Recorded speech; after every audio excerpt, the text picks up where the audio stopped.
Hello friends, നമുക്കിന്ന് ഇവിടെ ഒരു മാർബിൾ കേക്ക് പ്രിപ്പയർ ചെയ്യുന്നത് എങ്ങനെയാണെന്ന് നോക്കാം. വീട്ടിൽ തന്നെ ഏറ്റവും ഈസി ആയിട്ട് നമുക്ക് മാർബിൾ കേക്ക് ഉണ്ടാക്കാൻ നോക്കാം. അപ്പോൾ അതിന് വേണ്ടിയിട്ട് നമുക്ക് ആവശ്യമുള്ള ഇൻഗ്രീഡിയൻസ് എന്തൊക്കെയാണെന്ന് നോക്കാം. അപ്പോൾ നമുക്കിവിടെ മൈദ മാവ് എടുത്തിട്ടുണ്ട്. നമ്മൾ 2 കപ്പോളം മൈദ മാവ് അരിപ്പയിലൂടെ അരിച്ചെടുത്ത് വെച്ചിട്ടുള്ളതാണ്.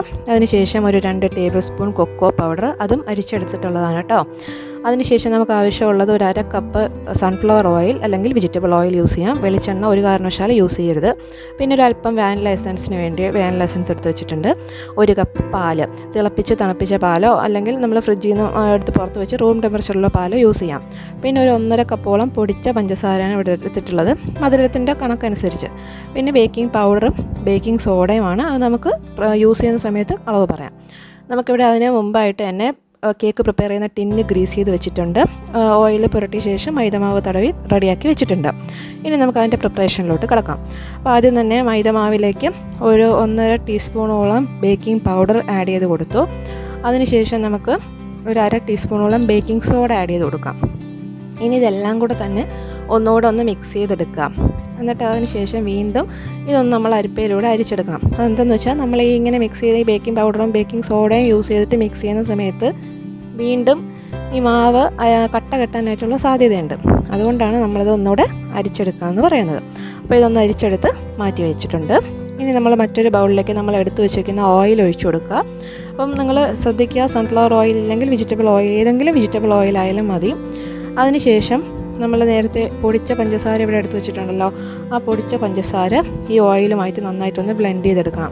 അപ്പോൾ അല്പമായിട്ട് വേണമെങ്കിൽ നമുക്ക് ചേർത്ത് കൊടുക്കാം. അറ്റ സ്ട്രെച്ച് നമുക്ക് ആഡ് ചെയ്ത് കൊടുത്താൽ പെട്ടെന്ന് അത് കട്ടായിട്ടിരിക്കും.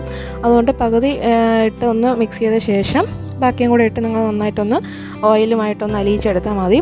അപ്പോൾ ഞാനിവിടെ പകുതിയോളം ഇട്ട് കൊടുത്തിട്ടുണ്ട്. അതിനുശേഷം നമ്മൾ ഒരു ഹാൻഡ് ബ്ലെൻഡറാണ് ഇവിടെ യൂസ് ചെയ്യുന്നത്. ഹാൻഡ് ബ്ലെൻഡർ യൂസ് ചെയ്തിട്ട് അതൊന്ന് നന്നായിട്ട് മിക്സ് ചെയ്തെടുക്കുക. അപ്പോൾ അതൊരു 2 മിനിറ്റ് എടുത്തിട്ട് നന്നായിട്ടൊന്ന് അലിഞ്ഞ് കിട്ടുന്നത് വരെ ഒന്ന് മിക്സ് ചെയ്ത് കൊടുക്കുക. ഹാൻഡ് ബ്ലെൻഡർ യൂസ് ചെയ്തിട്ട് നമ്മൾ കംപ്ലീറ്റ് പഞ്ചസാരയും ഇതുപോലെ ആ ഓയിലുമായിട്ട് കമ്പൈൻ ചെയ്തെടുത്തിട്ടുണ്ട്. അപ്പോൾ ഇതുപോലെ നല്ല തിക്കായിട്ടൊരു കൺസിസ്റ്റൻസി കിട്ടും. അതൊരു വലിയ ബൗളിലോട്ട് നമുക്കതൊന്ന് മാറ്റിയെടുക്കാം. ഇതിപ്പോൾ ഓയിലും പഞ്ചസാരയും മാത്രമേ ഉള്ളൂ കേട്ടോ. ഇനിയാണ് നമ്മൾ ബാക്കി എടുത്ത് വെച്ചിരിക്കുന്ന ഇൻഗ്രീഡിയൻസ് എല്ലാം ആഡ് ചെയ്ത് കൊടുക്കുക. അപ്പോൾ ഇവിടെ അതൊരു മറ്റൊരു ബൗളിലേക്ക് നമുക്ക് അത് മിക്സ് ചെയ്യാൻ പാകത്തിന് വേണ്ടിയിട്ടാണ് വലിയൊരു പാത്രത്തിലോട്ട് മാറ്റിയിട്ടുള്ളത്. അപ്പോൾ ഇവിടെ അത് ഒന്ന് മിക്സ് ചെയ്ത് മാറ്റി വെച്ചു. ഇനി നമുക്ക് അല്പമായിട്ട് നേരത്തെ എടുത്ത് വെച്ചിരിക്കുന്ന അരിച്ചെടുത്ത് വെച്ചിരിക്കുന്ന മൈദമാവ് ആഡ് ചെയ്ത് കൊടുക്കാം. ഒരുമിച്ച് ആഡ് ചെയ്യാൻ പാടില്ല. എന്തെന്ന് വെച്ച് കഴിഞ്ഞാൽ അത് വളരെ എളുപ്പത്തിൽ കട്ട കെട്ടാനായിട്ട് സാധ്യതയുണ്ട്. അതുകൊണ്ട് വളരെ കുറച്ചായിട്ട് ആഡ് ചെയ്ത് പാല് നമ്മൾ നേരത്തെ എടുത്ത് വെച്ചിട്ടുണ്ടല്ലോ, ആ പാലും കൂടെ ഒഴിച്ച് വേണമെന്നുണ്ടെങ്കിൽ അതിനെ ലൂസാക്കി നമുക്ക് മിക്സ് ചെയ്തെടുക്കാം. ആദ്യം ഈ മാവിനോട് നമുക്ക് ആ പഞ്ചസാരയും കൂടെ മിക്സ് ചെയ്യുന്ന രീതിയിൽ നോക്കുക. അത് ടൈറ്റായി പോകുന്നുണ്ടെങ്കിൽ നമ്മൾ നേരത്തെ എടുത്ത് വെച്ചിട്ടുള്ള പാല് അല്പം ഒന്ന് ഒഴിച്ചു കൊടുക്കുക. എന്നിട്ട് നന്നായിട്ടൊന്ന് ഇളക്കി യോജിപ്പിക്കുക. നമ്മൾ ഒരുപാടങ്ങ് ഇളക്കി ഹാർഡായിട്ട് ഇളക്കേണ്ട ആവശ്യമില്ല. ജസ്റ്റ് സോഫ്റ്റായിട്ട് ടേൺ ഓവർ ചെയ്ത് ജസ്റ്റ് ഒന്ന് ബ്ലെൻഡ് ചെയ്ത് കൊടുക്കുക. നമ്മൾ അവിടെ എടുത്ത് വെച്ചിരിക്കുന്ന ഇൻഗ്രീഡിയൻസ് എല്ലാം തന്നെ നമ്മൾ ബാറ്ററാക്കി പ്രിപ്പയർ ചെയ്തിട്ടുണ്ട്. ഇനി ആ ബാറ്ററിനെ ഞാൻ 2 ബൗളിലിട്ട് മാറ്റിയിട്ടുണ്ട്. അപ്പോൾ നമ്മളെ കേക്കിന് ആവശ്യമുള്ള ബാറ്റർ ഇപ്പോൾ റെഡിയാണ്. ഇപ്പോൾ മാർബിൾ കേക്ക് എന്ന് പറയുമ്പോൾ നമുക്കറിയാം 2 ഡിഫറെൻറ്റ് കളേഴ്സിലാണ് അത് കാണുന്നത് അല്ലേ. അപ്പോൾ അതിന് വേണ്ടിയിട്ടാണ് നമ്മൾ നേരത്തെ കൊക്കോ പൗഡർ എടുത്ത് വെച്ചിട്ടുണ്ടായിരുന്നത്. അപ്പോൾ ആ കൊക്കോ പൗഡറിലേക്ക് ഒരല്പം പാലും കൂടെ ചേർത്ത് അതൊന്നൊരു ക്രീമി പേസ്റ്റാക്കി എടുക്കുക. അപ്പോൾ ഒരു ക്രീമി കൺസിസ്റ്റൻസിയിലാവുന്നവരെ നമ്മളൊന്ന് മിക്സ് ചെയ്ത് കൊടുക്കുക. അപ്പോൾ അതിപ്പോൾ നന്നായിട്ട് ഒരു ലൂസായിട്ടുള്ളൊരു ബാറ്റർ കിട്ടിയിട്ടുണ്ട്. എല്ലാ കട്ടകളൊക്കെ ഉടച്ച് നന്നായിട്ടതൊന്ന് പേസ്റ്റ് ഫോമിൽ ആക്കിയെടുക്കുക. കണ്ടല്ലോ. ഇനി അതിനെ നമ്മൾ നേരത്തെ പകർത്തി വെച്ചിരിക്കുന്ന ഒരു ബൗളിലോട്ട് ആ കൊക്കോ പൗഡറിൻ്റെ ക്രീം ജസ്റ്റ് ഒന്ന് ഒഴിച്ചു കൊടുക്കുക. ഇനി അതിനെ നന്നായിട്ടൊന്ന് മിക്സ് ചെയ്തെടുക്കണം. അത് കട്ടകളൊന്നും ഇല്ല എന്നുള്ളത് നിങ്ങൾ ഉറപ്പ് വരുത്തുക. കട്ടകളുണ്ടെങ്കിൽ നമ്മൾ കേക്ക് അത്ര പെർഫെക്റ്റ് ആവില്ല. അപ്പോൾ ഇവിടെ ആ കൊക്കോ പൗഡറിൻ്റെ പേസ്റ്റും കൂടെ നമ്മളൊരു ബൗളിലോട്ട് ഒഴിച്ചു കൊടുത്തിട്ടുണ്ട്. ഇനി നന്നായിട്ടൊന്ന് മിക്സ് ചെയ്തെടുക്കുക. അപ്പോൾ നമുക്ക് ആ കൊക്കോ പൗഡർ ആഡ് ചെയ്യുന്ന സമയത്ത് തന്നെ നമുക്ക് വാനില എസൻസും കൂടെ ആഡ് ചെയ്യാം.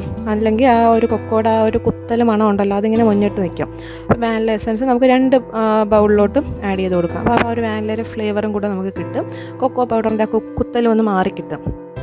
ഇനി നമുക്ക് നന്നായിട്ട് 2 ബാറ്ററും ഒന്ന് മിക്സ് ചെയ്ത് കൊടുക്കുക. ആ വാനില എസൻസും കൂടെ ഒഴിച്ചിട്ട് ഉള്ളതല്ലേ, അതുകൊണ്ട് നന്നായിട്ട് അതും കൂടെ യോജിപ്പിക്കുന്ന രീതിയിൽ നന്നായിട്ടൊന്ന് മിക്സ് ചെയ്തെടുക്കുക. അപ്പോൾ നിങ്ങൾ ആ കേക്കിൻ്റെ ബാറ്റർ ആ ഒരു കൺസിസ്റ്റൻസി, ഇതായി കാണുന്ന ഒരു കൺസിസ്റ്റൻസി ആയിരിക്കണം. അത് തിക്കായി പോയിട്ടുണ്ട് എന്നുണ്ടെങ്കിൽ നമ്മൾക്ക് പാലൊഴിച്ച് അതിനെ കുറച്ചുകൂടെ ലൂസാക്കി എടുക്കാം. ഒത്തിരി ടൈറ്റായി പോയി കഴിഞ്ഞാൽ കേക്ക് പെർഫെക്റ്റ് ആവില്ല, ഭയങ്കര ഹാർഡായിരിക്കും.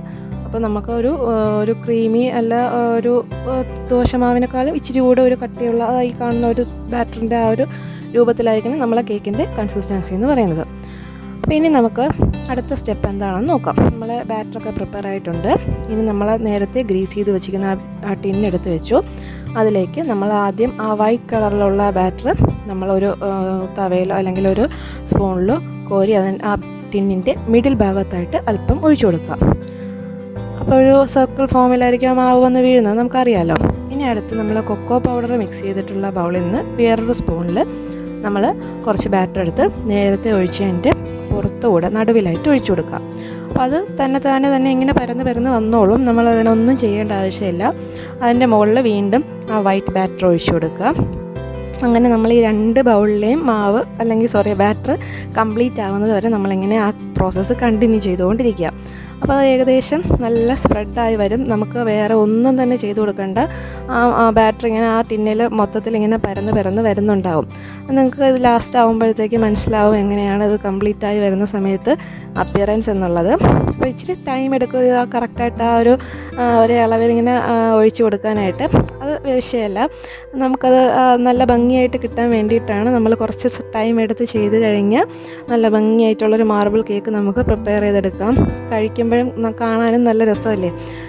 2 ലെയറിലുള്ള അല്ലെങ്കിൽ 2 കളർ കോമ്പിനേഷനിലുള്ളൊരു കേക്ക് നമ്മൾ വീട്ടിൽ തന്നെ പ്രിപ്പയർ ചെയ്തെടുക്കുമ്പോൾ നമുക്ക് ഒരു സെൽഫ് സാറ്റിസ്ഫാക്ഷനും ഉണ്ടായിരിക്കും.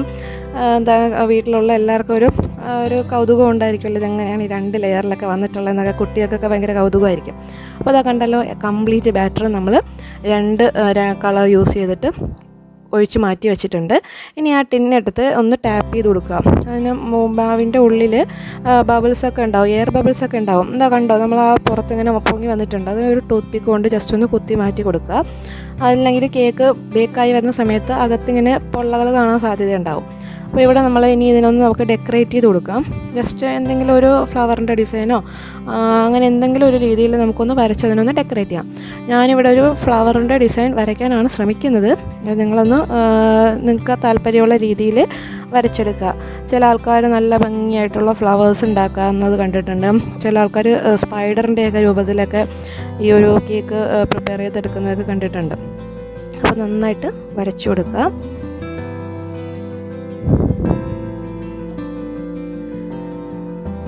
ഇത് കംപ്ലീറ്റ് ആയിട്ട് ഒരു ഡിസൈന് വരച്ച് മാറ്റിയ ശേഷം നമുക്കിതിനെ ബേക്ക് ചെയ്യാനായിട്ട് പോകാം. അപ്പോൾ ഇപ്പോൾ കണ്ടല്ലോ, ഇതൊരു ഏകദേശം ഒരു ഫ്ലവറൊക്കെ ആയിട്ടുണ്ടല്ലേ. അപ്പോൾ ഒരു ഡിസൈനൊക്കെ ആയിട്ടുണ്ട്. ഇനി നമ്മൾ നേരത്തെ തന്നെ കുക്കർ അടുപ്പത്ത് വെച്ച് പ്രീ ഹീറ്റ് ചെയ്ത് വെച്ചിട്ടുണ്ട്. അകത്തൊരു റിങ് ഇട്ട് കുക്കറിൻ്റെ വിസിലും വാഷറും മാറ്റിയ ശേഷമാണ് നമ്മൾ ബേക്ക് ചെയ്യുന്നത്. നമ്മളതിനകത്ത് ഇറക്കി വെച്ചിട്ട് ഒരു 45-50 മിനിറ്റ്സോളം നമ്മളതിനെ ബേക്ക് ചെയ്യാനായിട്ട് വിടുക. അപ്പോൾ ഇത് ക്ലോസ് ചെയ്ത് വെച്ചു. നമ്മളത് ബേക്ക് ചെയ്യാനായിട്ടൊരു 40-50 മിനിറ്റ്സ് വിട്ടിട്ടുണ്ട്. അപ്പോൾ ഇപ്പോൾ സമയം കഴിഞ്ഞ് നമുക്കതിനെ ഒന്ന് ഓപ്പൺ ചെയ്ത് നോക്കാം അത് ബേക്കായിട്ടുണ്ടോ എന്നുള്ളത്. ടൂത്ത് പിക്ക് വെച്ച ശേഷം നമുക്കതിനെ ഒന്ന് ജസ്റ്റ് ഒന്ന് കുത്തി നോക്കാം. അതിൽ ക്ലീൻ ആയിട്ട് വരുന്നുണ്ടെങ്കിൽ ബേക്കായിട്ടുണ്ട്. ഇപ്പോൾ അത് ജസ്റ്റ് അതിൽ പറ്റി പിടിച്ചിരിപ്പുണ്ട്. അപ്പോൾ അത് ബേക്കായിട്ടില്ല. ഞാനൊരു 5 മിനിറ്റ് കൂടെ വെച്ചിരുന്നു. 5 മിനിറ്റ് കൂടെ കഴിഞ്ഞ് തുറന്ന് നോക്കിയപ്പോഴത്തേക്ക് അത് കംപ്ലീറ്റ് ആയിട്ട് ബേക്കായി. ഇപ്പോൾ ടൂത്ത് പിക്ക് ക്ലീൻ ആണ്. അപ്പോൾ നമുക്കതിനെ മറ്റൊരു പാത്രത്തിലോട്ട് തണുക്കാനായിട്ട് മാറ്റി വയ്ക്കാം. ഞാനിവിടെ ഒരു വലിയൊരു പാത്രത്തിൽ അല്പം വെള്ളം വെച്ചിട്ട് അതിൻ്റെ പുറത്താണ് ഈ പാത്രം വെച്ചിരിക്കുന്നത്. ഈ എളുപ്പത്തിൽ തണുത്ത് കിട്ടാൻ വേണ്ടിയിട്ടാണ് കേട്ടോ. അപ്പോൾ നിങ്ങൾക്ക് സമയം ഉണ്ടെന്നുണ്ടെങ്കിൽ പതുക്കെ പുറത്ത് വെച്ചിട്ട് തണുപ്പിച്ചെടുത്താൽ മതി. ഇപ്പോൾ നന്നായിട്ട് തണുത്ത് മാറിയിട്ടുണ്ട്. ഇനി നമുക്കൊരു മറ്റൊരു പാത്രത്തിലോട്ട് ഇതിനെ ഒന്ന് കമഴ്ത്തി വെച്ച് ആ കേക്കിന് ആ ടിന്നിൽ നിന്ന് വിടുവിച്ചെടുക്കാം. അപ്പോൾ ഒന്ന് പുറത്തൊന്ന് തട്ടി കൊടുത്തു കഴിഞ്ഞാൽ അത് ഈസി ആയിട്ട് തന്നെ വിട്ട് കിട്ടും. അപ്പോൾ നമ്മളെ കേക്ക് കംപ്ലീറ്റ് ആയിട്ട് ആ ഒരു ടിന്നിൽ നിന്ന് മാറി വന്നു. കണ്ടല്ലോ, ബാക്ക് സൈഡൊക്കെ നന്നായിട്ട് വെന്തിട്ടുണ്ട്. ആ പാത്രത്തിലൊന്നും ഒട്ടും തന്നെ പറ്റി പിടിച്ചിട്ടില്ല. അപ്പോൾ നമ്മളെ കേക്ക് ഇവിടെ റെഡി ആയി കഴിഞ്ഞു. അപ്പോൾ ഇത് ഈസി ആയിട്ട് നല്ല സോഫ്റ്റായിട്ടുള്ള കേക്കാണ്, ഒട്ടിപ്പിടിക്കുന്നൊന്നുമില്ല. നല്ലൊരു രീതിയിലുള്ള കേക്ക് വളരെ എളുപ്പത്തിൽ തന്നെ നമുക്ക് വീട്ടിൽ പ്രിപ്പയർ ചെയ്തെടുക്കാൻ പറ്റി. അപ്പോൾ ഇതിനെ നമുക്കിനി പീസാക്കി കട്ട് ചെയ്ത് മാറ്റിയിട്ടുണ്ട്. ഇത് കണ്ടല്ലോ, അകത്തൊക്കെ 2 ലെയേഴ്സ് കാണുന്നുണ്ട്, 2 കളർ. ഇത് സോഫ്റ്റാണ്. നമ്മൾ പ്രസ് ചെയ്ത് നോക്കുമ്പോൾ വളരെ സോഫ്റ്റായിട്ട് ഇത് കാണുന്നുണ്ട്. അത് കുട്ടികൾക്കൊക്കെ വളരെ ഈസി ആയിരിക്കും. അപ്പോൾ നിങ്ങളെല്ലാവരും തന്നെ ഇതൊന്ന് വീട്ടിൽ ട്രൈ ചെയ്ത് നോക്കണം. ഞാനിവിടെ അത് കട്ട് ചെയ്ത് വെച്ചിട്ടുണ്ട്. പിന്നെ സൈഡിൽ ബാക്കി വന്ന ആ ബാറ്റർ ഞാൻ ഇഡ്ഡലി കുക്കറിനകത്തുനിന്ന് ജസ്റ്റ് അതൊന്ന് ഒഴിച്ച് വെച്ചിട്ട് ഇഡ്ഡലിയുടെ ഫോമിൽ ആ ഒരു കേക്ക് പ്രിപ്പയർ ചെയ്തെടുത്തതാണ്. അപ്പോൾ അത് കാണുമ്പോൾ ഒരു രസമുണ്ട്, കഴിക്കാനും വേറെ ടേസ്റ്റ് വ്യത്യാസമൊന്നും ഉണ്ടാവില്ല. നമ്മൾ ഈ ഒരു ഷേപ്പിലിരിക്കുന്നതേ ഉള്ളൂ. അപ്പോൾ നിങ്ങൾക്കും ഇതുപോലെയൊക്കെയുള്ള പരീക്ഷണങ്ങൾ നടത്താം. എന്തായാലും എല്ലാവരും ഇതൊന്ന് ട്രൈ ചെയ്ത് നോക്കണം. വളരെ എളുപ്പത്തിൽ നമ്മൾ കടയിൽ നിന്ന് മേടിക്കുന്ന ആ രീതിയിലുള്ള മാർബിൾ കേക്ക് തന്നെയാണിത്. അപ്പം എല്ലാവരും ട്രൈ ചെയ്ത് നോക്കി ഫീഡ്ബാക്ക്സ് അറിയിക്കുക. Thank you. നിങ്ങൾ എൻ്റെ ചാനൽ ആദ്യമായാണ് കാണുന്നതെങ്കിൽ സബ്സ്ക്രൈബ് ചെയ്യുക. സബ്സ്ക്രൈബ് ചെയ്തതിന് ശേഷം അതിൻ്റെ അടുത്തുള്ള ബെൽ ബട്ടൺ ക്ലിക്ക് ചെയ്യുക. എന്നാലേ ഞാൻ പുതിയ വീഡിയോസ് ഇടുമ്പോൾ നിങ്ങൾക്ക് നോട്ടിഫിക്കേഷൻ